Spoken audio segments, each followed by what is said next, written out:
বাড়িতে সবার এত ঠান্ডা লেগেছে, কারোরই ভাল লাগছে না কিছু খেতে, তাই ভাবলাম একটু বাটা করি। এখানে পটলের ছোকলা আর ঝিঙের ছোকলা কুচি করে রাখা হয়েছে, ধোয়া হয়ে গেছে। এখানে শুকনো লঙ্কা নিয়েছি, এতগুলো দেব না। আর এখানে কাঁচা লঙ্কা, রসুন, চিনি, নুন, হলুদ আর কালো জিরে, এইগুলো দিয়ে আজকে একটু ঝালঝাল করে এই খোসা বাটা করবো। আর কারুর মুখে স্বাদ নেই, তা ভাবলাম এটা একটু করি, যদি সবাই একটু খায় ভালোভাবে।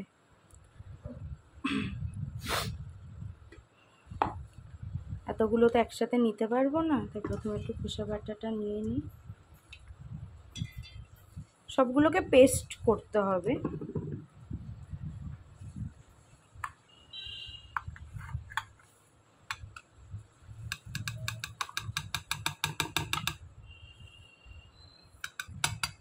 সবগুলোকে একসাথে এখানে নিয়ে নিচ্ছি, এবার পেস্ট করব। এই যে এটার মধ্যে কিছুটা নিয়েছি, আর এখানে রয়েছে মিক্সির বাটিটা যেহেতু ছোট, তাই এতগুলো একসাথে পেস্ট করতে পারবো না। আর এখান দিয়ে শুকনো লঙ্কা 2 থেকে 3টে মতো নেব, কারণ কি কাঁচা লঙ্কা অনেকটাই দেওয়া হয়েছে, আবার ঝাল বেশি হয়ে গেলেই সমস্যা। 3টের মতো শুকনো লঙ্কা নিলাম। এবার পেস্ট করে নিই, তারপরে বাকিটা তোমাদেরকে দেখাচ্ছি।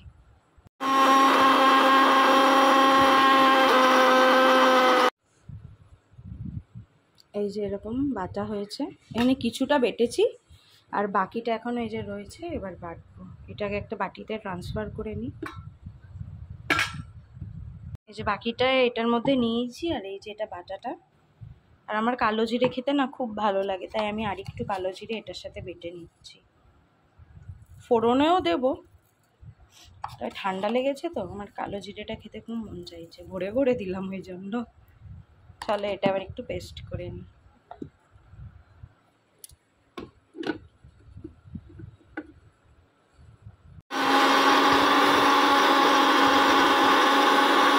বাটার কমপ্লিট আমার।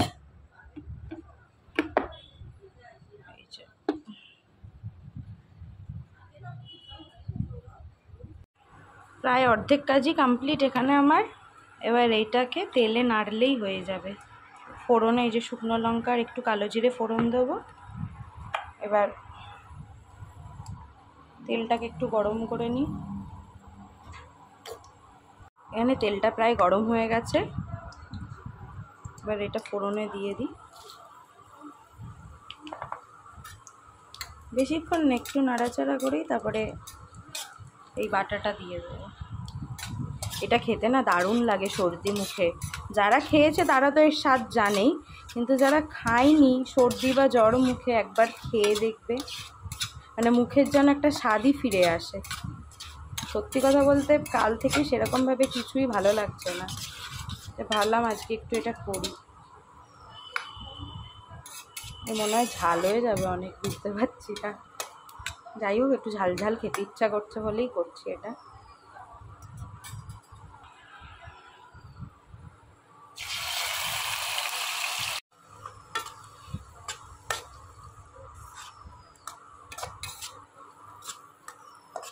এটা ততক্ষণ পর্যন্ত নাড়াচাড়া করব যতক্ষণ না এর কালারটা একটু চেঞ্জ হচ্ছে আর পুরো শুকিয়ে আসছে।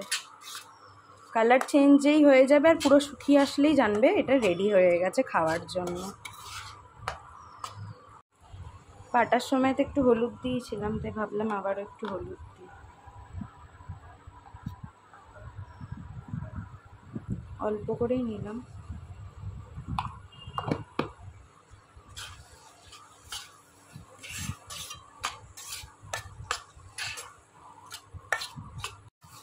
এখানে দেখে বুঝতেই পারছো কতটা জল টেনে নিয়েছে, আর কালারটা অনেকটা চেঞ্জ হয়ে গেছে। তোমাদেরকে একটা কথা না বলতে ভুলে গেছি, আমি যখন পেস্টটা করেছিলাম আমি একটু জল দিয়েছিলাম, কারণ কি ওগুলো তো শুকনো শুকনো পেস্ট হতে চাইছিল না বলে আমি অল্প করে জল দিয়েছিলাম। তো তোমরা যখন করবে একটুখানি জল অ্যাড করো। আর দেখো এখানে কালার কিন্তু চেঞ্জ হয়ে যাচ্ছে আস্তে আস্তে। এখানে কিন্তু আমার প্রায় হয়ে এসছে, আমি আরেকটু শুকনো শুকনো করবো, তারপরেই নামিয়ে দেবো। দেখো কি ভালো লাগছে, আর এত সুন্দর গন্ধ বেরিয়েছে, মনে হচ্ছে এক্ষুনি ভাত খেয়ে নিই। তো আমার এখানে ছোকলা বাটা রেডি, মানে পটলের আর হচ্ছে ঝিঙের ছোকলা বাটা। দেখো পুরো রেডি হয়ে গেছে, এবার সবাই খাবে, খেয়ে বলবে কেমন লেগেছে তাদের। এবারও অনেকক্ষণ ধরে ওয়েট করছে কখন ওকে এক গাল মুখে নেবে। এই যে এই বাটা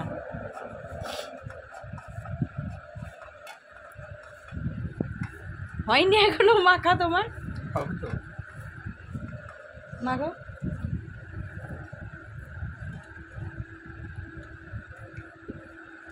কেমন হয়েছে? ভালো হয়েছে? হাসি খাও, কেমন হয়েছে বলবে। ভালো হয়েছে? ভালো লাগছে?